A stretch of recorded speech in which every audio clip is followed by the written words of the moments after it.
మన ప్రభువును రక్షకుడైన యేసుక్రీస్తు నామమున శుభములు. వినికిడి ద్వారా వినిచిన ప్రియులైన వారందరికీ కూడా నా శుభాభివందనములు. జ్ఞాని అయిన సొలొమోను సామెతల గ్రంథము 16వ అధ్యాయము 32వ వచనంలో చెప్పబడుతున్న మాటను ఈరోజు మనం ధ్యానించుకుందామండి. చదువుతాను. పరాక్రమశాలి కంటే దీర్ఘశాంతము కలవాడు శ్రేష్ఠుడు. పట్టణము పట్టుకుని వాని కంటే తన మనసును స్వాధీనపరుచుకునివాడు శ్రేష్ఠుడు. శ్రేష్ఠుడు శ్రేష్ఠుడు ఎవరికంటే శ్రేష్ఠుడు? సొలొమోను చెప్తున్న మాటలు. పరాక్రమశాలి కంటే దీర్ఘశాంతము కలవాడు శ్రేష్ఠుడు. పట్టణము పట్టుకుని వాని కంటే తన మనస్సును స్వాధీనపరుచుకునివాడు శ్రేష్ఠుడు. అంటే ఒక వ్యక్తి తను నియంత్రించుకొనగలిగిన వాడు శ్రేష్ఠుడు. అతను ఒక పట్టణాన్ని స్వాధీనం చేసుకున్న పరాక్రమశాలి కంటే కూడా ఉత్తముడు అంటే అని చెప్తున్న మాట. అలా మనస్సుని నియంత్రించగలిగిన వ్యక్తి విజేత కంటే కూడా గొప్ప శక్తిని ప్రదర్శించినవాడు. కాబట్టి అతను ఉత్తముడు అని తెలియచేస్తున్నమాట. ఎందుకంటే ఒక పరాక్రమశాలికి బలం ఉంటుంది, సామర్థ్యం ఉంటుంది. అలా ఉన్నప్పటికీ తాను నియంత్రించుకోలేకపోతే అది బలహీనతకి సంకేతం. ఆ నియంత్రణ కలిగిన వ్యక్తి జ్ఞానం కలిగిన వాడుగా, జ్ఞానాన్ని ప్రదర్శించేవాడుగా ఉంటాడు అనేది ఇక్కడ చెప్తున్నమాట. అందుకనే పరాక్రమశాలి తన సొంత బలాన్ని, తనకున్న ధీరత్వం లేక తనకున్న ఈ బలం ఏదైతే ఉందో దాన్ని నమ్ముకుంటాడు. అంటే దేవుణ్ణి అంగీకరించకపోవచ్చు, విశ్వసించలేకపోవచ్చు. అతడు పరాక్రమశాలి కాబట్టి తానే నమ్ముకుంటాడు. కానీ దీర్ఘశాంతం కలిగిన వాడు శ్రేష్ఠుడు అని అక్కడ చెప్తున్న మాటని మనం చూస్తున్నాం. అంటే దేనికైనా పరిస్థితులు అక్కడ ఏ విధంగా ఉన్నప్పటికీ ఆ పరిస్థితులన్నిటినీ అదుపులోనికి తీసుకుని రావడం. ఈరోజు ఈ మాటలు చదువుకుంటున్న మన యొక్క జీవితంలో మనకేంటి ఉపయోగం? మనం ఎందుకు ఈ మాటలను చదువుకోవాలి? ఈ మాటల్ని చదువుకున్నప్పుడు ఈ మాటలు దేవుని యొక్క వాక్యం మనకి ఏమని బోధిస్తుంది? ఇది మన జీవితానికి ఈరోజు ఎలాగనా మనం అన్వయించుకుని జీవించుకోవాలో దేవుడు మాట్లాడుతున్న మాట. ఆ మాటని కనుక మనం చూసుకుంటుంటే ఎవరైతే తనను తాను వశం చేసుకోగలుగుతారో అలా వశం చేసుకోవడం అనేది చాలా కష్టమైన పని అండి. అది అన్నిటికంటే కూడా కష్టమైనది. అయితే అలా చేయగలిగితే పట్టణాన్ని వశపరచుకోగలిగిన బలవంతుని కంటే కూడా శ్రేష్టమైన విషయం. అది ఇక్కడ చెప్తున్న మాట దేవుని యొక్క వాక్యం తెలియజేస్తుంది. ఈరోజు మాటని మనం చదువుకుంటున్న మన యొక్క జీవితంలో మన మనసును అదుపు చేసుకోవడం అంటే స్వాధీనపరచుకోవడం. ఎలాంటి సందర్భంలో అంటే మనం జీవిస్తున్న ఒక ప్రదేశం కావచ్చు, మనం ఉద్యోగం చేస్తున్న ఒక ప్రదేశం కావచ్చు, మనం ఉద్యోగం చేస్తున్న మన చుట్టూ ఉంటున్న మనుషులు విభిన్నమైన వ్యక్తిత్వం కలిగిన వారు, మనస్తత్వం కలిగిన వారు. అలాంటి విభిన్నమైన మనస్తత్వం వ్యక్తుల మధ్య మనం జీవిస్తున్నప్పుడు మరి వారి యొక్క మనస్తత్వం ఏ విధంగా ఉంటుంది, వారి మధ్యలో మనం జీవిస్తున్నప్పుడు ఎలా మనం జీవించాలో నేటి కాలమందున మనకి చాలా శ్రేష్టమైన మాటలని దేవుడు మనకి తెలియజేస్తున్నారండి. పరిస్థితులు ఏ విధంగా ఉంటున్నాయి, అక్కడున్న మన పరిస్థితులు కొన్ని మనకి ఇష్టంగా లేకపోవచ్చు, కొన్ని పరిస్థితులు మనకి అనుకూలంగా లేకపోవచ్చు. ఎందుకంటే మన మనస్తత్వానికి తగ్గట్టుగా మనం ఉన్న ప్రదేశం ఉండకపోవచ్చు. ఎందుకంటే మన మనస్తత్వము ఆ విభిన్నమైన మనసులతో కలవకపోవచ్చు. మరి అట్లాంటి సందర్భంలో మన మనసులో ఏం కలుగుతుంది? అలజడి, కలవరం, చిరాకు, అసహనం, ఇవన్నీ కూడా మన యొక్క భావోద్రేకాలు మనలో నుంచి వస్తూ ఉంటాయి, మనలో కలుగుతూ ఉంటాయి. వాటిలో అదుపు చేసుకోవడం అది చాలా శ్రేష్టమైన విషయం అని ఇక్కడ తెలియజేస్తున్న మాట. పరాక్రమశాలి అంటే బలం ఉండొచ్చు, లేదా మరి శక్తి ఉండొచ్చు, పరాక్రమశాలుడై ఉండొచ్చు. ఎలాంటివి మనము అంటే శారీరకంగా మనం కలిగి ఉన్నప్పటికీ కూడా అంతరంగంలో ఉండవలసినది ఇక్కడ దేవుడు మనకి తెలియజేస్తున్న విషయం అండి. జీవితం ఎప్పుడూ కూడా సాఫీగా ఉండదు. మనం అనుకున్నట్లుగాను మనం కోరుకున్నట్లుగాను అక్కడ జరగవు. అక్కడ కొన్ని సందర్భాలు, కొన్ని శ్రమలు, పరిస్థితులు, శోధనలు, పరీక్షలు మన దైనందిన జీవితంలో ఎదురవుతూనే ఉంటాయి. అవి మన హృదయాన్ని మరి కొన్నిసార్లు కలవరి పెడుతూ ఉంటాయి, మన హృదయానికి అసహనాన్ని తీసుకొస్తూ ఉంటాయి, మనకి ఇబ్బందికరంగా ఉంటాయి. ఎందుకంటే మనస్తత్వానికి అక్కడున్న పరిస్థితిలో మనం ఇమడలేం. మనం అక్కడ ఉండే పరిస్థితికి మనము ఏ విధంగా ప్రవర్తించాలి, చిరాకు, మనం ఒకలాంటి ఇదిలోనికి వెళ్ళిపోతూ ఉంటాం. అలాంటి సందర్భంలో మన జీవితంలోకి అవి ఆ ప్రదేశంలో మనం అక్కడ ఉంటున్నాం, మనం అక్కడికి వెళ్ళవలసిన సందర్భం కావచ్చు, ఉద్యోగం కానీ, నివాస స్థలం కానీ, ప్రదేశం, అక్కడ ఎందుకు పెడతారు దేవుడు అంటే ప్రతి దానికి కూడా దేవుని యొక్క సంకల్పం, దేవుని యొక్క ఉద్దేశం ఉంటుంది. మనకి నచ్చకపోవచ్చు, మనం ఇమ్మడలేకపోవచ్చు, కానీ దేవుడు చెప్తున్న మాట ఏంటంటే మన మనసుని అక్కడున్నప్పుడు కూడా స్వాధీనపరచుకోవాలి. చాలా కష్టతరమైన విషయం అండి, ఇది చాలా కష్టతరమైన విషయం. అలాగే దీర్ఘశాంతం కలిగి ఉండడం, అంటే శాంతం కలిగి ఉండడం, నియంత్రించుకోవడం, ఇవన్నీ చాలా కష్టతరమైన విషయాలు. ఎవరమైనా కానీ మానవులం కదండి.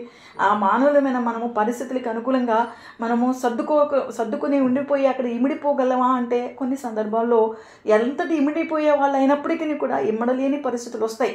అలాంటి పరిస్థితులు కూడా ఇమ్మడగలిగి అలా జీవించిన వాడు శ్రేష్ఠుడు అంటున్నారు. దీన్ని చేయడానికి సాధన చేయాలండి. ఏ ఒక్కరూ కూడా పరిపూర్ణులు కాదు, ఎందుకంటే మానవులం ఎవరూ కూడా పరిపూర్ణం కాదు. కానీ పరిపూర్ణతలోనికి వెళ్ళడానికి జీవితాన్ని మలుచుకుంటూ వెళ్తూ ఉండాలి. ఇలాంటి సందర్భాలు మన యొక్క జీవితంలో, ఇలాంటి వ్యక్తులు మన జీవితంలో ఎదురవుతూ ఉంటారు. అనేక విభిన్నమైన మనుషులు మనస్తత్వాల మధ్య మనం పని చేయాల్సి వస్తుంది, నివాసం చేయాల్సి వస్తుంది.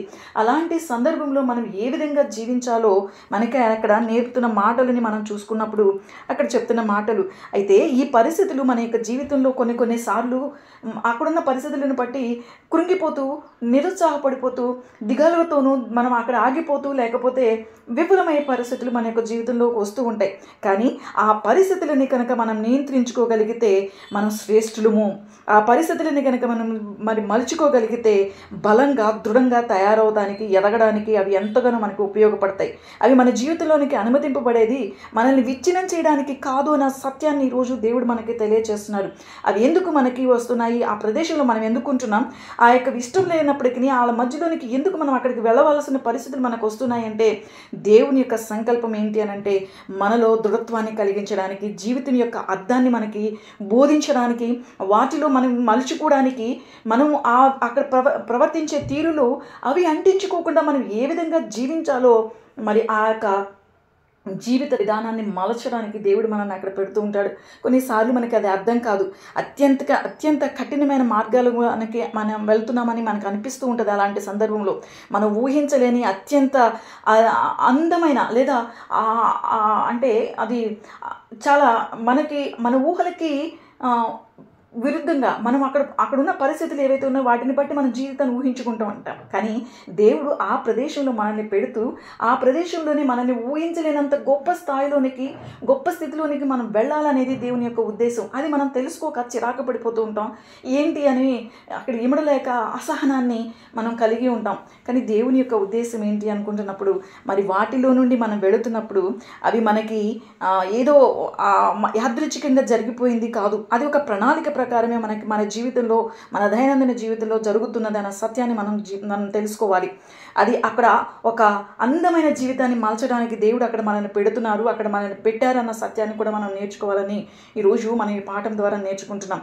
మరి పరీక్షలతో నిండిన జీవిత కాలంలో ఈ ఎన్నో పరీక్షలు మన జీవితంలో, అడ్డంకులు లేని మార్గము అంటే వెళుతున్న శ్రమలలో, వెళుతున్న యొక్క పరీక్షలో, వెళుతున్న శోధనలో మనం అడ్డంకులు లేకుండా ఉండాలని మనం కోరుకోవడం కాదు.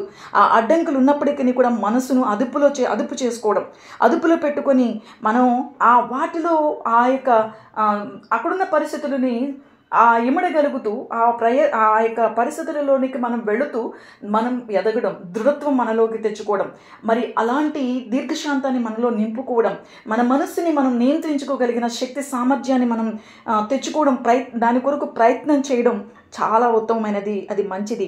అలా చేస్తే శ్రేష్ఠుడు అని దేవుడు చెప్తున్న మాటలు. ఆయన మన దేవుడు మనకి అంతరంగంలో ఇచ్చిన ఆధ్యాత్మిక జీవాన్ని ఆచరణలో పెట్టించాలి, అది మనం ఆచరణలో పెట్టాలి. అలా పెట్టడానికి దేవుడు మనతో కలిసి పనిచేయాలని ఇష్టపడుతున్నాడు. మన యొక్క జీవితం ఎలాంటిది అనుకుంటున్నప్పుడు యోబు భక్తుడు చెప్తున్న మాటలు ఏంటండి, మన జీవితం ఎలాంటిదంట, ఏమన్నారు, యుద్ధకాలము, మనం జీవించే ఈ జీవితం యుద్ధకాలము. మనం భూమి మీద జీవిస్తున్న కాలము యుద్ధకాలము కాదా?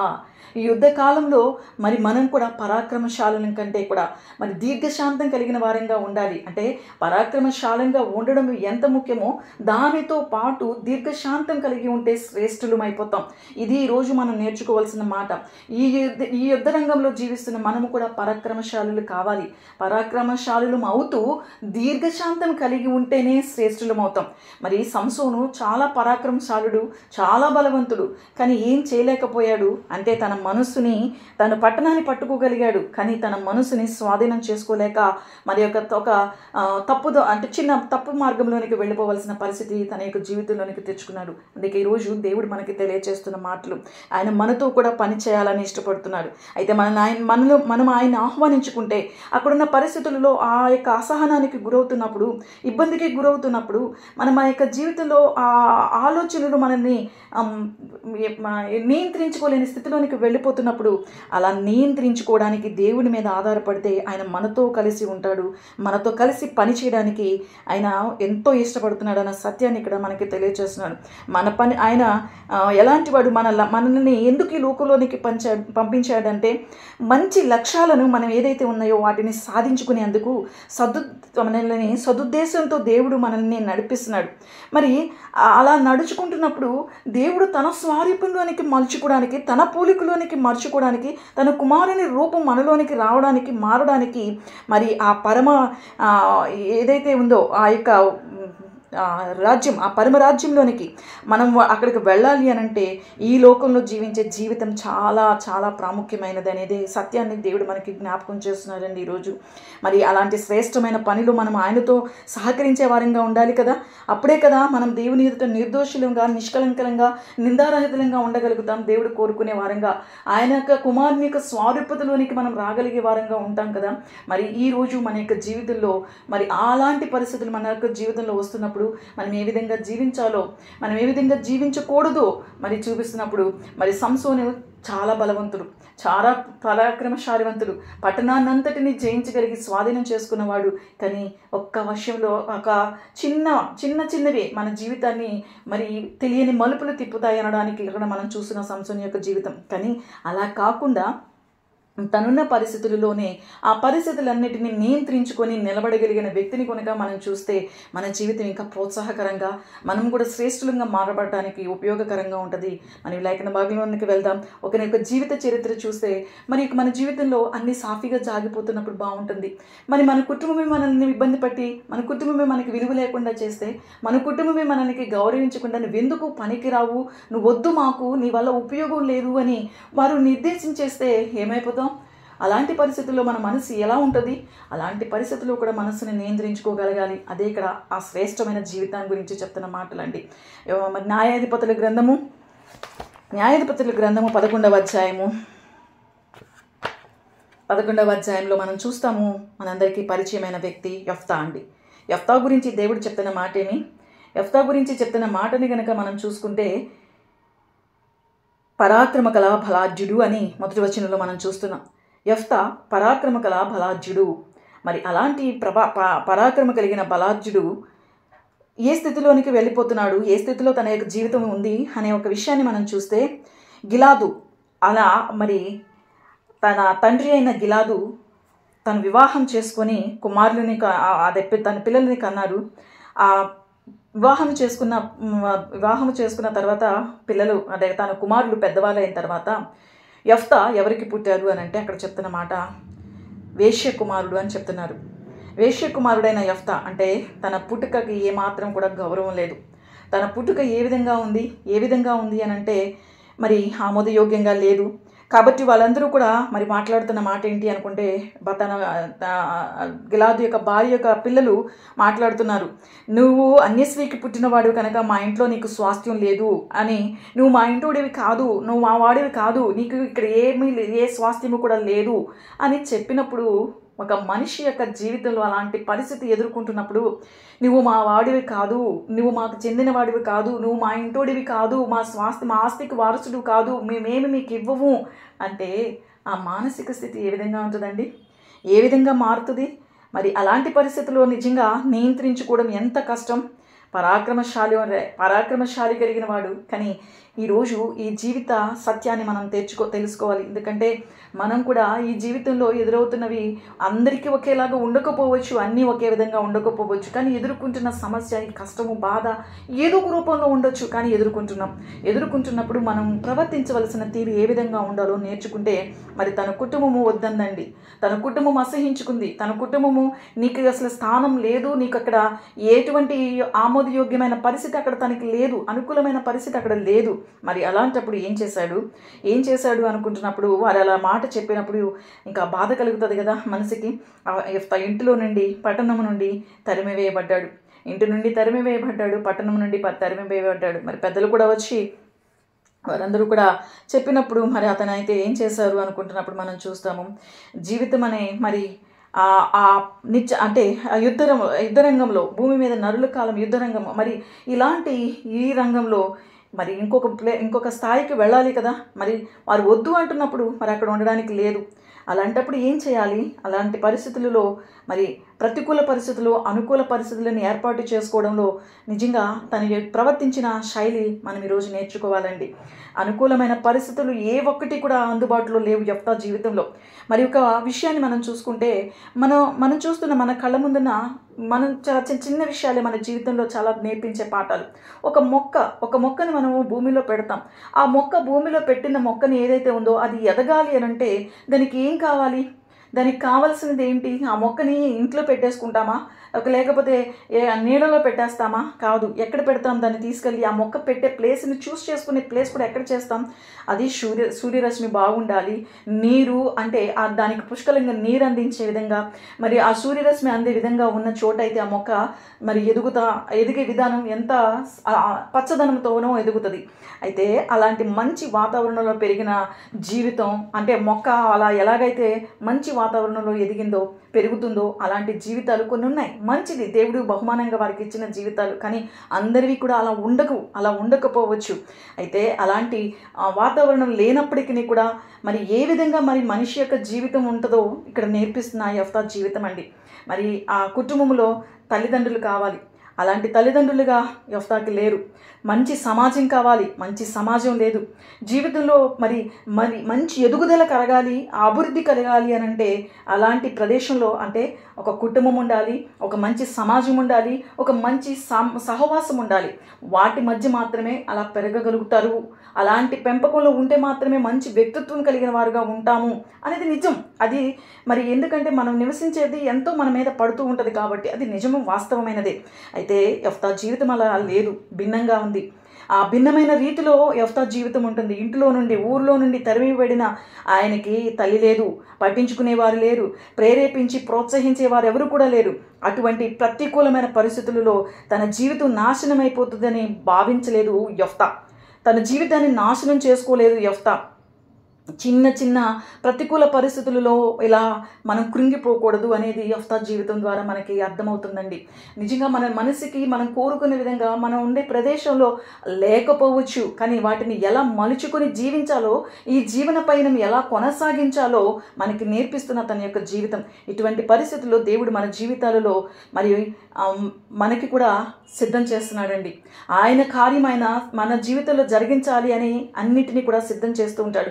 మనకు అనిపించవచ్చు, ఎందుకు నన్ను ఈ ప్లేస్లో పెట్టాడు, నాకు నచ్చట్లేదు, నేను ఇమ్మడలేకపోతున్నానని అనుకోవచ్చు. కానీ దేవుడు అక్కడ మనల్ని పెట్టాడంటే ఒక ఉద్దేశం కోసం పెడుతున్నాడు. అక్కడ ఒక సంకల్పం కోసం, మనకి ఆ యొక్క ప్రదేశమే ఆశీర్వాదంగా మన సామర్థ్యాన్ని పెంచే విధంగా ఉండడం కొరకు దేవుడు అక్కడ మనల్ని పెడుతున్నాడు అన్న సత్యాన్ని మనం తెలుసుకోవాలండి. ఈరోజు యెఫ్తా జీవితం నుండి నేర్చుకుంటున్న మాటలు ఇవే. యెఫ్తా మరి మనం చదువుతున్న మొదటి వచనంలో చదివినాం, పరాక్రమ గల బలాఢ్యుడు అని రాయబడింది. అతని యొక్క పరాక్రమము బలాఢ్యునిగా ఎప్పుడు తయారయ్యాడు? పరాక్రమం కలిగిన బలాఢ్యుడు అని అక్కడ చెప్పబడుతున్న మాట మరి అక్కడైతే మొదటి వచనంలోనే మనం చూస్తున్నాం. కానీ ఎలా బలాఢ్యుడిగా ఎలా తయారయ్యాడు అనుకుంటున్నప్పుడు, ఇంటి నుండి తరిమివేయబడిన తర్వాత అతడు టోబు దేశంలోకి వెళ్ళాడు. అక్కడ తన శరీరం ఎంత దృఢమైనదిగా తయారవుతుందో, మరి నిజంగా తను ఎంత దృఢపరుచుకుంటున్నాడో మనం చూస్తున్నాం. ఎందుకంటే అక్కడ ఉన్నవారు ఎలాంటి వారు, అక్కడ మనం అక్కడ కొన్ని మాటలను చూసుకుంటే 3వ వచనంలో చెప్తున్న మాట ఏంటి అని అంటే, యెఫ్తా తన సహోదరుల నుండి పారిపోయి టోబు దేశమున నివసింపగా అల్లరి జనము యెఫ్తా యొద్దకు వచ్చి అతనితో కూడా సంచరించుచుండెను. ఆయన ఎవరి మధ్యలో ఉన్నాడు అనంటే అల్లరి జనమే. అల్లరి జనమే. కానీ యెఫ్తాలో దేవుడు పెట్టిన కార్యం ఏదైతే ఉందో ఆ కార్యము సామర్థ్యాన్ని, అభివృద్ధిని పెంచడానికి మరి నిజంగా వారి మధ్యలో కూడా ఎంతగానో ఉపయోగపడింది. దానిని మలుచుకున్న విధానం, తనకి ఎంతకో సహకరించుకున్న విధానాన్ని మనం చూసుకుంటుంటే నిజంగా నేర్చుకోవాలి. అయితే తన జీవితంలో ప్రతికూల పరిస్థితులలో ఆ పరిస్థితులను గురించి చింతించలేదు, కానీ తన సామర్థ్యం ఏమిటో, దేవుడు తనలో ఏం కార్యం పెట్టాడో, ఏం జరిగించాలని చూస్తున్నాడో మరి దాన్ని గుర్తించి అభివృద్ధి చేసుకోవడం అలా ఆరంభించాడు కాబట్టి అక్కడ బలాఢ్యుడిగా మారాడు. తన మనసుని నియంత్రించుకుంటున్నాడు, తన మనసుని స్వాధీనం చేసుకుంటున్నాడు, తనకున్న పరిస్థితులన్నిటిలో దీర్ఘశాంతం చూపిస్తున్నాడు. ఎవరికైనా కానీ అలాంటి పరిస్థితుల్లో ఎంత కోపం వస్తుందండి. ఎందుకు నాకే జరగాలి, ఎందుకు నాకే ఇలా జరుగుతుంది, ఎందుకు నాకే ఇలా అని మనమైతే మాత్రం ఎన్నోసార్లు మనల్ని మనమే శపించుకుంటూ, మనల్ని మనమే నిందించుకుంటూ ఇంకొక ముందుకు వెళ్ళి దేవుని కూడా నిందించే స్థితిలోకి వెళ్ళిపోతూ ఉంటాం. కానీ యెఫ్తా అలా చేయలేదండి. యెఫ్తా అలా చేయలేదు అనేది ఇక్కడ మనం చూస్తున్నాం. అలా చేయకుండా తన చుట్టూ ఉన్న ప్రజలు ఎలాంటి వారు? అల్లరి జనం. ఆ అల్లరి జనంలో కూడా ఎలా ఉన్నాడు, ఎలా జీవించాడు, ఎలా మలుచుకున్నాడో, నచ్చనిది, తనకి ఎమడలేనిది, ప్రతికూలంగా మరి ఏమాత్రం ప్రతికూలంగా ఉన్నది, అనుకూలంగా లేనిది, అలాంటి ప్రదేశము, అలాంటి ప్రాంతము, అలాంటి సమస్య, అలాంటి అంటే అన్నిటినీ అనుకూలత అనేది లేనటువంటి దాంట్లో, ఇష్టము అనేది లేనటువంటి దాంట్లో, విభిన్నంగా ఉన్న దాంట్లో ఏదైతే మరి అంటే తన ఊహలకి, తన ఆలోచనలకి విరుద్ధంగా జరుగుతున్నప్పుడు మానవుని యొక్క మనసు ఎన్ని విధాల భావోద్రేకాలకు లోనవుతుందో వాటన్నిటికీ విరుద్ధంగా మలుచుకుంటున్నాడు యెఫ్తా తన యొక్క జీవితాన్ని. ఈరోజు ఈ మాటల ద్వారా నేర్చుకోవాల్సిన మన యొక్క జీవితంలో ప్రతి వారిలో కూడా దేవుడు కార్యసిద్ధి కలగజేసే దేవుడు అండి. దేవుడు కార్యాన్ని మన హృదయంలో ఉంచాడు, అందరిలో దానిని మనలో పెట్టాడు దేవుడు. మరి మనం ఆ సామర్థ్యాన్ని గుర్తెరగాలి. మనలో ఉన్న సామర్థ్యం ఏంటి అనేది మనం గుర్తెరగాలి. ఎందుకంటే దేవుడు పక్షపాతి కాడు. మనకు ఆ సామర్థ్యం ఉంది కాబట్టి మనం ఆ ప్లేస్లో ఉన్నాం, మనకు ఆ సామర్థ్యం ఉంది కాబట్టి మనం ఆ సమస్యను ఎదుర్కొంటున్నాం, మనకు ఆ సామర్థ్యం ఉంది కాబట్టి అది మన ముందుకే వచ్చింది. అలాంటి వాళ్ళ మధ్యలోనికి మనం వెళ్ళి అక్కడ ఉండలేమనుకుంటాం, కానీ మనం ఉండగలము కాబట్టి దేవుడు మనల్ని అక్కడ పెట్టాడన్న సత్యాన్ని ఈరోజు నేర్చుకోవాల్సిన అవసరం ఎంతైనా ఉన్నది అనేది సత్యాన్ని మనం తెలుసుకోవాలండి. ఇక్కడ మనం చూసుకుంటున్నప్పుడు మరి ఇక్కడ ఒక మొదటి విషయం ఏంటి అంటే యెఫ్తాలో దేవుడు సిద్ధపాటు, దేవుడు తన యొక్క హృదయాన్ని, తన యొక్క జీవితాన్ని సిద్ధపరచడం కొరకు ఎవరి మధ్య పెట్టాడు అని అంటే అల్లరి జనం అండి. అల్లరి జనం మధ్యలో దేవుడు తనని సిద్ధపరుస్తున్నాడు, తర్ఫీదిస్తున్నాడు. మనం నేర్చుకోవాల్సింది, దేవుడు అక్కడే సిద్ధపాటు చేస్తున్నాడు, అక్కడే తర్ఫీదిస్తున్నాడు. తను సిద్ధపరిచే పని తర్వాత జరగబోయే గొప్ప కార్యం కొరకు ఇక్కడ చేస్తున్న యొక్క ప్రిపరేషన్ అండి. ఈరోజు ఈ మాటలని చదువుకుంటున్న మన యొక్క జీవితంలో ఒక గొప్ప ఏర్పాటు కొరకు అవాంతరాలు మన జీవితంలో ఎదురవుతాయి. ఒక గొప్ప ఏర్పాటులోనికి మనం వెళ్లే ముందు, ఆ పని మన ద్వారా జరిగించాలనే ముందు చాలా ఎదుర్కోవాల్సిన సందర్భాలు వస్తాయి. అయితే నియంత్రించుకోగలుగుతున్నామా? మన మనసుని స్వాధీనపరచుకోగలుగుతున్నామా? మన భావోద్రేకాలు, మన యొక్క ఆలోచనలు, వీటన్నిటిలో విషయంలో దీర్ఘశాంతం చూపిస్తూ మనల్ని మనం స్వాధీనం పరుచుకునే స్థితిలో మనం ఉండగలుగుతున్నామా? అలా ఉంటే శ్రేష్ఠులు మనం కూడా. అలా గనక మనం జీవిస్తే శ్రేష్టకరమైన జీవితాన్ని ముందు రోజుల్లో మనం పొందుకుంటామనే సత్యాన్ని ఈరోజు మనం చూస్తున్నాం. ఏ జనమైతే వద్దు అన్నారో, ఏ ఇంటి వారైతే తోసివేశారో వారే పిలిచికి మళ్ళీ నువ్వు కావాలి అని తీసుకువెళ్తున్నారండి. యెఫ్తా కోసం వచ్చారు. ఇక్కడ మనం నేర్చుకోవాల్సిన విషయం, దేవుడు ఎలా గణపరుస్తున్నాడో ఈరోజు మన యొక్క జీవితంలో మనల్ని మనం చూసుకుంటాం కాదు, మనల్ని మనం చూసుకుంటాం కంటే దేవుడు మనలో పెట్టిన సామర్థ్యాన్ని గమనించి, మనలో ఉన్న సామర్థ్యాన్ని మనం తెలుసుకొని, దేవుడు మనలో ఉంచిన సామర్థ్యం ఏదైతే ఉందో దానిలో దేవునితో కలిసి మనం ఉంటే ఆయన మనతో కలిసి పనిచేయడానికి ఇష్టపడతాడు. అప్పుడు మనం ఏమవుతాము? శ్రేష్ఠులమైపోతాం. అది ఈరోజు నేర్చుకుంటున్న మాట. మన దైనందిన జీవితంలో ప్రత్యేక పరిస్థితుల్లో మనకి అవసరమైన సామర్థ్యాన్ని దేవుడు మనలో పెట్టాడు. దాని ద్వారా దేవుడు ఘనపరుచుకోవాలి, మనల్ని ఘనపరచాలి, ఆయనకి మహిమ కలగాలనేది దేవుని యొక్క ఉద్దేశం అండి. ఈ సత్యాన్ని ఈరోజు మనం తెలుసుకోవడం కొరకే దేవుడు మనకి నేర్పిస్తున్న పాఠం. మరి ఆ రాబోయే దినాలలో అమ్మోనీయులతో చేయబోయే యుద్ధం ఏదైతే ఉందో ఆ యుద్ధము నిమిత్తము అల్లరి జనము మధ్య యెఫ్తాకి దేవుడు తర్ఫీదిస్తున్నాడు. ఆ తర్ఫీదు అతనిని పరాక్రమగల బలార్జుడిగా తీర్చిదిద్దింది. మరి దావీదు గొల్యాతుని చంపడానికి వెళ్లే ముందు ఒక సింహం ఎలుగుబంటిని ముందు చంపాడు. గొల్యాతుని ఎదుర్కోవడానికి ముందు ఒక సింహం, బలమైన సింహం, మరి ఆ ఎలుగుబంటు అవి ఎలా చంపేశాడు? అందుకనే అక్కడ ప్రస్తావిస్తున్నాడు సౌలు దగ్గరికి వెళ్ళినప్పుడు, ఈ గొల్యాతు కంటే ఆ బలమైన వాటిని నేను చంపాను, దేవుడు నాకు అందుకు సహాయం చేశాడని చెప్తున్నాడు. అదే ఆ గొల్యాతుని సంహరించే నిమిత్తం దావీదుకి దేవుడు ఇచ్చిన తర్ఫీదు ఎలాంటిదో ఇక్కడ యెఫ్తా జీవితంలో ఎలాంటి తర్ఫీదునే. అయితే ఇక్కడ తర్ఫీదు పొందుతున్నది ఎక్కడ అంటే అల్లరి జనం మధ్య తర్ఫీదు పొందిన యెఫ్తాని మనం చూస్తున్నాం. మరి ఈ యొక్క ప్రజలు అయితే ఈ ప్రజలని, దేవుని ప్రజలని మరి అక్కడ విడుదల కలిగించడానికి మరి యెఫ్తా ఏ విధంగా ఉపయోగపడబోతున్నాడో దేవుడు తర్ఫీదిస్తున్నాడు. దేవుడు శ్రేష్టమైన సంగతులను మన జీవితంలో మనం అనుభవించాలంటే, గొప్ప గొప్ప విజయాలను సాధించాలంటే కఠినమైన పరిస్థితులలోకి, కఠినమైన తర్ఫీదులోనికి మనల్ని నడిపిస్తాడు. మనం అంగీకరించాలండి. ఈరోజు నేర్చుకుంటున్న మాట అంగీకరించాలి. ఎలా అంగీకరించాలి అని అంటే మనల్ని మనం నియంత్రించుకోగలగాలి, దీర్ఘశాంతంతో మనము ఉండాలి. అది చాలా కష్టతరమైన విషయం.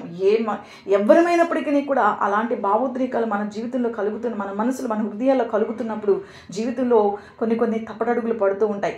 అయితే అలాంటి ఒకవేళ తప్పటడుగుల్లో మనం పడి ఉంటే, అలాంటివి మన జీవితంలో నేను చేయలేను, నా వల్ల కాదు అని కనుక ఉంటే, యెఫ్తా ద్వారా మాట్లాడుతున్న మాటలు అలాంటి కఠినమైన పరిస్థితులు కూడా దేవుడు మనల్ని ఎందుకు తీసుకుని వెళ్తున్నాడంటే గొప్ప గొప్ప విజయాలు మన ద్వారా జరిగించడానికి, శ్రేష్టమైన సంగతులు, ఒక గొప్ప ఏర్పాటు మన ద్వారా జరిగించడానికి దేవుడు మనల్ని అక్కడ పెట్టాడు అనే సత్యం మనం ఈరోజు తెలుసుకుంటున్నాం. అయితే మరి కొంతకాలమైన తర్వాత అమ్మోనీయులు ఇశ్రాయేలులతో యుద్ధం చేస్తారని మరి తర్వాత మనం 4వ వచనం నుంచి మనం ఆ మాటలన్నీ చూస్తాం. ఆ యుద్ధం ఎందుకు వచ్చింది? ఆ యుద్ధం వెనుక దేవుని యొక్క ఉద్దేశం ఉందండి. దేవుడు గొప్పవాడైన దేవుడు మనలో ఉంచిన ఏదైతే ఆయన సిద్ధం చేసి సామర్థ్యాన్ని మనలో పెట్టాడో ఆ సామర్థ్యము తర్ఫీదు పొందిన తర్వాత ఉపయోగించుకోవడానికి తగిన పరిస్థితులు మరి అక్కడ కావాలని సృష్టించబడతాయి. వాటిని మలిచి మనం తర్ఫీదు పొందిన తర్వాత దేవుడు మనకు అవకాశం ఇస్తాడు. ఆ అవకాశానికి ముందు ఈ తర్ఫీదు పొందేటప్పుడు ఇవన్నిటినీ మనం నియంత్రించుకోగలగాలి అనేది మనకి ఈరోజు నేర్పుతున్న మాట. విజయం చూడాలంటే మనకు ఒక పోరాటం కావాలి. ఆ పోరాటంలోనే మనం పరాక్రమ కలిగిన బలాజ్యులంగా మారుతాం. ఆ పరాజ్యంగా మారాలి అనంటే ఇక్కడ ఉండవలసింది దీర్ఘశాంతం. ఇలాంటి దీర్ఘశాంతం అంటే మనలో ఉన్న సామర్థ్యం మనల్ని మలుస్తున్నప్పుడు మనం దీర్ఘశాంతంతో కలిగి ఉంటే శ్రేష్ఠులం అవుతాము. పట్టణాన్ని పట్టుకునే యొక్క సామర్థ్యం మనలో ఉన్నప్పటికీ మన మనసుని స్వాధీనపరుచుకుంటే శ్రేష్టకరమైన జీవితంలోనికి మనం అడుగు పెడతాము. ఇక్కడ అదే చెప్తున్న మాటలండి. ఇవి ఈరోజు నేర్చుకుంటున్న మాటల యొక్క ఉద్దేశం అయితే మాత్రం అదే. దేవుడు మన యొక్క జీవితంలో మనకి ఇవన్నీ కూడా ఇస్తున్నది ఎందుకు అని అంటే మనం ఒక సైనికుని వలె మనం యుద్ధం చేయడానికి, ఆయన అధిపతిగా మన ముందుండి మనల్ని సైనికులుగా మనం యుద్ధం చేసినప్పుడు అధిపతిగా నాయకుడిగా ఆయన మన ముందుండి విజయాన్ని మనకి ఇవ్వడానికి అతని మరి ఆ ఉద్దేశంతోనే దేవుడు మనల్ని నడిపిస్తున్నాడు. ఇక్కడ మనం అదే చూస్తూ ఉంటాం. మరి యొక్క జీవితంలో జరిగిన యొక్క సందర్భం అయితే మరి అదే 11 వచనంలో మనం చూస్తే వాళ్ళందరూ కూడా మరి తర్వాత ప్రధానిగాను అధిపతిగా అతనిని నియమించుకున్నారని మనం అక్కడ చూస్తాము యెఫ్తా జీవితంలో. ఆ తర్వాత దీనికంటే తర్వాత ఎవరైతే తోలివేశారో వారు వచ్చి అడుగుతున్న మాటలు ఏంటి అనుకుంటున్నప్పుడు అక్కడ యుద్ధం వచ్చింది కదా, అమ్మోనీయులు ఇశ్రాయేలులతో యుద్ధం వచ్చింది. అలాంటి యుద్ధం వచ్చినప్పుడు 6వ వచనంలో గిలాదు పెద్దలు టోబు దేశం నుండి యెఫ్తాని రప్పించడానికి పోయి, నువ్వు వచ్చి మాకు అధిపతివై ఉండు, అప్పుడు మనము అమ్మోనీయులతో యుద్ధము చేయదమని యెఫ్తాతో చెప్పినప్పుడు యెఫ్తా అంటున్న మాటలను చూస్తే, నా యందు పగబట్టి నా తండ్రి ఇంటి నుండి నన్ను తోలివేసితిరే. నన్ను మీరు పంపించేశారు కదా, మీరు నన్ను పంపించి తోలేశారు కదా, పంపించడం కూడా కాదండి, తోలివేశారు కదా, ఇప్పుడు మీకు కలిగిన శ్రమల్లో మీరు నా వద్దకు వస్తారా? అంటే మీకు శ్రమ కలిగితే నేను కావాలా? నేను ఎంత శ్రమ పడ్డాను, నేను ఎటువంటి పరిస్థితుల్లో పెరిగాను, నేను ఎటువంటి పరిస్థితులను ఎదుర్కొన్నానో, నా శ్రమలేంటో మీకు వద్దు, మీకు శ్రమ కలిగితే నేను కావాలా? ఆయన అడుగుతున్నాడు, నన్ను తోలేశారు కదా, నన్ను గెంటేశారు కదా. ఈరోజు దేవుడు మనతో చెప్తున్న మాట, ఎవరు గెంటి వేశారో, ఎవరు వద్దనుకున్నారో, ఎవరు తృణీకరించారో వారే మరలా మన దగ్గరికి రావాలి. వారిని తీసుకొని రావాలంటే మనలో ఉండవలసింది చెప్తున్నాడు దేవుడు. మన సామర్థ్యాన్ని, మనకి తర్ఫీదిచ్చి సామర్థ్యాన్ని పెంచి వారిని దేవుడు మన ముందుకి రప్పిస్తాడు. ఈ సత్యాన్ని ఈరోజు మన జీవితంలో తెలియజేస్తున్నారండి. ఈ సమయంలో ఈ మాటలను వింటున్నాం. అనేక జీవితంలో ఏ పరిస్థితుల్లో మనం ఉంటున్నామో తెలియదు. ఎక్కడ అవమానింపబడుతున్నామో, ఎక్కడ గెంటి వేయబడ్డామో, ఎక్కడ తృణీకరింపబడ్డామో, ఎక్కడ తోలివేయబడ్డామో, ఇలాంటి పరిస్థితులలో దేవుడు మరలా మన జీవితాన్ని, మనలో ఉన్న సామర్థ్యాన్ని పెంచి ఆ యొక్క తర్ఫీదు ద్వారా మనం పొందుకునే విజయాన్ని మన ముందుకు తీసుకొని వస్తాడు. వాళ్ళే వచ్చారు. వాళ్ళు వచ్చినప్పుడు మాట్లాడుతున్న మాటలన్నీ మనం ఇక్కడ చూస్తున్నాం. మరైతే అల్లరి జనముతో తిరిగిన యెఫ్తా ప్రధానిగా, అధిపతిగా చేయనిమిత్తం దేవుడు ఆ యుద్ధాన్ని కల్పించారు. తిరస్కరింపబడి తరిమివేయబడిన ఆ పట్టణం మరలా యెఫ్తాను గణపరిచింది. ఆ సత్యాన్ని మనం అక్కడ చదువుతున్నప్పుడు తెలుస్తుంది. చదువుతారే, ఆ తర్వాత మీరు చదువుకుంటే తెలుస్తుందండి. పట్టణం నుండి తరిమివేసిన వాళ్ళే ఇప్పుడు సహాయం కొరకు వచ్చారు. ఈ పరిస్థితులు కల్పించింది ఎవరు? ఆ పరిస్థితులన్నింటినీ ఆ పరిస్థితుల్లో పెట్టింది దేవుడే. ఇలాంటి పరిస్థితి కల్పించింది కూడా దేవుడే. దేవుడు సర్వభౌమాధికారండి. ఆయన యొక్క నాయకత్వం, ఆయన యొక్క అధికారం, ఆయన యొక్క ఆధిపత్యం ఈరోజు మనకి అవమానంగానో, తృణీకరింపబడుతున్నట్టుగా, తిరస్కరింపబడే విధంగానో, లేకపోతే తోలివేయబడినట్లుగానో మనకి కనిపించవచ్చు. కానీ అక్కడ దేవుని యొక్క సంకల్ప ఉద్దేశం ఉన్నదన్న సత్యాన్ని ఈరోజు మనం తెలుసుకోవాలి. వాళ్ళైతే మాత్రం వచ్చినప్పుడు యెఫ్తా ప్రవర్తించిన తీరు వారిని అసహించుకోవట్లేదు. వారికి సహాయం చేయనని కూడా చెప్పట్లేదు. ఈరోజు మనం నేర్చుకోవాల్సిన విషయం అండి. తన యొక్క నియంత్రణను ఎంతగా నియంత్రించుకున్నాడో, వారి అవసరం కోసం వచ్చినప్పుడు మాట్లాడాడు కానీ తర్వాత నేను రాను అని కానీ అంటలేదు. కానీ అక్కడ తర్వాత మనం చూసుకుంటున్నప్పుడు అంటున్నాడు, మా అందరి మీద నువ్వు అధికారిగా ఉంటావు అని అక్కడ చెప్పినప్పుడు యెఫ్తా అంటున్నాడు 9వ వచనంలో, యుద్ధము చేయుటకు మీరు నన్ను గిలాదుకు తిరిగి తీసుకొని పోయిన మీదట యెహోవా వారిని నా చేతికి అప్పగించిన ఎడల నేనే మీకు ప్రధాని అవుదునా అని వారిని అడుగుతున్నాడు. మీరు నన్ను తోలేశారు కదా, మీరు నన్ను గింటేశారు కదా, మరి నేను దేవుడు నా ద్వారా విజయం ఇస్తే నన్ను నుంచోబెడతారా, నన్ను నాకు మంచి స్థాయిని ఇస్తారా అని వాళ్ళని అడుగుతుంటే తప్పకుండా వాళ్ళు ఒప్పుకుంటున్నారు. ఒప్పుకునే స్థాయికి దేవుడు తీసుకొస్తాడు. ఆ తర్ఫీదు ఇచ్చే క్రమంలో మనం నియంత్రించుకోవడం, మనల్ని మనం దీర్ఘశాంతపరచుకోవడం నేర్చుకోవాలనేదే ఈరోజు మనం నేర్చుకుంటున్న అంశం అండి. మనకు కూడా మన జీవితంలో ప్రతికూలతల వైపు మనం నడుస్తున్నప్పుడు దేవుని పరిస్థితులని నిందించడం మానేద్దాం. మనల్ని మనం నిందించుకోవడం మానేద్దాం. అలాంటి ఇరుకులు, ఇబ్బందులు, అసహనంలో మనకు గురవుతున్నప్పుడు, ఇబ్బందికరంగా మనకు అనిపించినప్పుడు నిందించడం కాదు. అక్కడ ఎవరి మధ్య, అల్లరి జనం మధ్య సంచరిస్తున్నప్పుడు, అలాంటి సంచరించిన ఆ ప్రదేశం అయినప్పటికీ కూడా ఎంత బలాఢ్యుడిగా మారాడో, ఎంత బలాఢ్యుడిగా తన యొక్క సామర్థ్యాన్ని పెంచుకున్నాడో ఇక్కడ మనం నేర్చుకోవాలండి. దేవుడు కల్పించే అనుకూల పరిస్థితుల కొరకు, మన తలని పైకెత్తే సమయం కొరకు, మన కన్నీటిని తుడిచి మరి ఆనందం మనకి ఇచ్చి విజయోత్సవాన్ని మనకి ఇచ్చే వరకు కూడా ఆ తర్ఫీదులో మనం వెళ్ళాలి. అలా వెళ్తున్నప్పుడు మన యొక్క మనస్సును స్వాధీనపరచుకోవాలి, మన భావోద్రేకాలను స్వాధీనపరచుకోవాలి. అల్లరి జనముతో అలాంటి ఆ అల్లరి జనం మధ్య సంచరించి తిరిగిన యెఫ్తాని దేవుడు సైన్యాధిపతిగా మార్చాడు. ప్రస్తుత పరిస్థితి ఎలా ఉన్నప్పటికీ కూడా దేవుని యొక్క ఉద్దేశం చాలా ఉన్నతమైనది. ఆయన ఉద్దేశం ఏ విధంగా తీసుకొని వెళ్తారో అయితే మనం చేయవలసిన యొక్క సంగతిని మనం ఈరోజు నేర్చుకుంటున్నాం. తన జీవితంలో ఎదురైన ప్రతికూలతలను బట్టి యెఫ్తా ఏడుస్తూ అక్కడే కూర్చొని పోలేదు. అలాగే ఎవరిని నిందించట్లేదు, తన మీద తను జాలి పడట్లేదు. దేవుడు తనలో ఉంచిన యొక్క సామర్థ్యాన్ని గుర్తించాడు, గ్రహించాడు. పరాక్రమ గల బలాఢ్యుడుగా మరి ఉన్నాడు. అలాంటి పరాక్రమం కలిగిన బలాఢ్యుడు కృంగిపోకుండా తను దీర్ఘశాంతపరుచుకున్నాడు, తన మనస్సుని స్వాధీనపరుచుకున్నాడు. అధిపతిగా హెచ్చించబడ్డాడు. అక్కడ అయితే మనం చూసిన మాట 11వ వచనంలో మనం చూస్తున్నాం. అతనిని ప్రధానిగాను అధిపతిగాను అతను నియమించబడ్డాడు అనేది మనం చూస్తున్నాం. దేవుడు నిజంగా ఎంతగా హెచ్చించాడు. తృణీకరింపబడి, తరిమివేయబడి, అవమానింపబడి, నువ్వు కాదు మాకు వద్దు అన్న వాళ్ళే మళ్ళీ వచ్చి తీసుకుని వెళ్ళడం, అక్కడ ఘన విజయాన్ని కలిగించడం, ఉన్నత స్థాయిలో కూర్చుండబెట్టడం, ఇది దేవుని యొక్క సంకల్పం అండి. మన యొక్క జీవితంలో ఇలాంటి ఆనందాన్ని అనుభవించడానికి ముందు మన ప్రతికూల పరిస్థితులు మన జీవితంలోనికి వస్తున్నాయి. మనమున్న పరిస్థితులు ఏవి మనకి నచ్చట్లేదు, మనకు స్వాధీనంలో ఉంచుకోలేకపోతున్నాం. ఎన్నో ఆలోచనలు, ఎంతో మనసు కలవరం, ఎంతో మరి ఇట్లాంటి గందరగోళ పరిస్థితులు మన జీవితంలో ఉంటున్నప్పటికీ దేవుడు మనకిచ్చే మంచి శ్రేష్టమైన జీవితం కొరకు దేవుడు మనని యెఫ్తాను మన ముందుకు తీసుకొస్తున్నారు ఈరోజు. మరి ఒకవేళ ఇలాంటి జీవితంలో మనం జీవిస్తున్నప్పుడు మనం ఏ విధంగా జీవించాలి?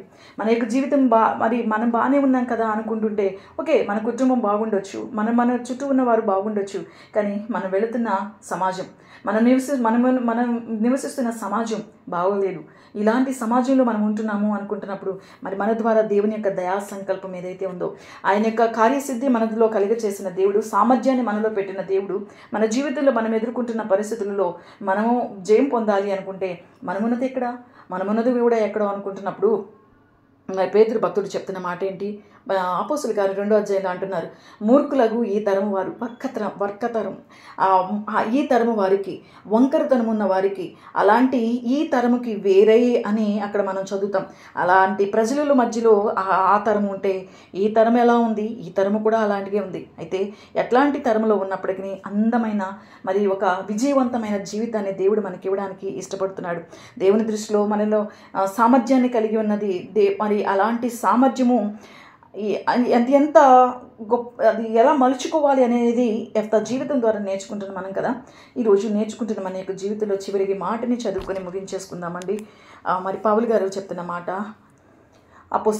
అపోస్తులైన పౌలు ఫిలిప్పీ సంఘానికి చెప్తూ ఫిలిప్పీలకు రాస్తున్న పత్రికలో తెలియజేసిన మాట 2వ అధ్యాయము 12 నుంచి మనం చూసుకుంటే ఆయన అంటున్న మాట ఏంటంటే, మీరు ఎల్లప్పుడూ కూడా ఎలా ఉండాలి అనంటే భయముతోనూ వణుకుతో మీ సొంత రక్షణని మరి కొనసాగించాలి. ఎందుకు భయముతో వణుకుతో సొంత రక్షణని కొనసాగించాలో కిందకు చెప్తున్నారు 13వ వచనంలో. ఇచ్చేయించుటకును కార్యసిద్ధి కలగచేసుకొనుటకును తన దయా సంకల్పం నెరవేరుటకై మీలో కార్యసిద్ధి కలగచేయువాడు దేవుడే. ఆయన అంటున్న మాట, మన సొంత రక్షణని మనం ఎందుకు కాపాడుకోవాలి భయముతో వణుకుతో అంటే, మనము జీవిస్తున్నది ఎవరి మధ్య జీవిస్తున్నామో జీవించే వారి మధ్యలో దేవుని యొక్క సంకల్పం నెరవేర్చబడాలి. అది మనలో కార్యసిద్ధి కలగచేయబడాలి అని అంటే దేవునికి మనం అప్పగించుకోవాలి. అలా అప్పగించుకోగలిగితే మనలో ఉండేది మనం చేయగలిగేది ఏంటంటే మన వల్ల కాదండి. మన మనస్సుని స్వాధీనపరచుకోవడం మన వల్ల కాదు. ఏ మనుషుడు తనంతట తాను స్వాధీనపరచుకోలేడు. స్వాధీనపరుచుకుంటున్నాను అని అనుకుంటే అది కొంత సమయం వరకు, కొంత కాలం వరకు మాత్రమే ఉంటుంది, కానీ అది ఎప్పుడు కూడా ఉండదు. అందుకనే దీర్ఘశాంతము, మనసు స్వాధీనము అన్న మాటలని మనం చూస్తున్నాం. ఇవి దేవుని నుండి మనకు వస్తాయి. దేవుని యొక్క సహాయం, తోడ్పాటు లేకపోతే మన యొక్క రక్షణని మనం కాపాడుకోలేము. అందుకనే ఈ కాలమందును అంటున్నారు ఆయన, ఈ కాలమందును భయముతో వణుకుతో మీ సొంత రక్షణని కొనసాగించండి. ఎందుకంటే ఇచ్చేయించుటకును కార్యసిద్ధి కలగచేసుకున్నట్టుకు తన దయా సంకల్పం నెరవేరుటకై మీలో కార్యసిద్ధి కలగచేసిన వాడు దేవుడే కాబట్టి. తర్వాత చూస్తే మూర్ఖమైన వక్రజనం మధ్య నిరపరాధులు, నిష్కళంకులు, అనింజులనైన దేవుని కుమారులగునట్లు సణుగులు, సంశయములు మాని సమస్త కార్యాలని చేయండి అంటున్నారు. మనిషి యొక్క మనసు ఎలాంటిదో ఇక్కడ పౌలు భక్తుడు తెలియజేస్తున్నారు. మనలో ఏముంది? మనం కూడా మూర్ఖమైన వక్రజనం మధ్య నివసిస్తున్నాం. అలాంటప్పుడు మనకి సణుగు వస్తుంది, సంశయం వస్తుంది, మరి ఎన్నో ఆలోచనలు, భావోద్రేకాలు మారుతూ ఉంటాయి. అయినప్పటికీ వాటన్నిటిలోనూ కూడా చెప్పింది ఏంటి అనంటే భయముతో వణుకుతో రక్షణని కాపాడుకోవడానికి మనలో ఆయన కార్యసిద్ధి కలగచేసిన దేవుడు దానిని దయా సంకల్పము చొప్పున నెరవేర్చడానికి దేవుని యొక్క తోడ్పాటుతో మనం జీవించవలసిన విధానాన్ని ఇక్కడ మనకి చూపిస్తున్నారు. ఇలా జీవిస్తే శ్రేష్టకరమైన జీవితం ఏంటి అనంటే, ఆ శ్రేష్టకరం ఎందాక మనం సొలొమోను అంటున్నారు శ్రేష్ఠుడు ఏంటి ఆ శ్రేష్టకరమైన జీవితం అంటే ఇక్కడ అంటున్నారు నిరపరాధులు, నిష్కళంకులు, అనింజులు, దేవుని పిల్లలం, క్రీస్తు స్వారూప్యంలోనికి మార్చబడి మనము ఎలా మలచబడతామో ఇది శ్రేష్టకరమైన జీవితం అండి. ఇది శ్రేష్టకరమైన జీవితం. ఈరోజు చెప్తున్న మాట, నిరపరాధులను, నిష్కళంకులను, అనిందులనైన దేవుని కుమారులుగా మనం మార్చబడతాము. ఇలా కనుక నియంత్రించుకోగలిగితే, దీర్ఘశాంతం కనుక కలిగి ఉంటే మన యొక్క జీవితాలు ఇలా మలచబడతాయి. ఇలాంటి జనము, అట్టి జనము ఎవరు? వక్రజనం, మూర్ఖమైన వక్రజనం మధ్య మనం ఎలా ఉంటాం? జీవవాక్యాన్ని పట్టుకొని జ్యోతుల వలె మనము వెలిగి మన వెలుగు కనిపించే విధంగా మనము జీవించగలుగుతాము. ఇక్కడ చెప్తున్న మాటలు, మన వెలుగు ప్రకాశింపబడుతుంటే దేవునికి మహిమ కలుగుతుంది. మన వెలుగు ప్రకాశింపబడుతుంటే, మనం ఘనపరచబడుతుంటే దేవునికి మహిమ కలుగుతుంది. ఎవరు వద్దన్నారో ఎవరు తరిమేశారో, ఎవరు గెంటి వేశారో, ఎవరు వద్దు అని తీసివేశారో వారే తీసుకుని వెళ్ళే అక్కడ యొఫ్తా జ్యోతి వలె ఉన్నాడండి. ఈరోజు నా జీవితాలలో దేవుడు ఇలాంటి కార్యం చేయడానికి ఇష్టపడుతున్నాడు. కార్యసిద్ధి కలగ చేసిన దేవుడు దయా సంకల్పం చొప్పున నెరవేర్చడానికి ఆయన మనలో కార్యసిద్ధి కలగ చేస్తున్నాడు. మనలో సామర్థ్యం పెట్టిన దేవుడు దానిని మనం చేయగలము అని కాబట్టి మనం ఆ స్థితిలో, ఆ స్థానంలో, ఆ ప్లేస్లో మనం అక్కడ ఉన్నాం. దేవుడు మరి ఉద్దేశించిన యొక్క సంకల్పం మనం అట్టి జనం మధ్యలో కూడా మనం ఎలా ఉండాలి? జ్యోతుల వలె మనం ఉండాలి.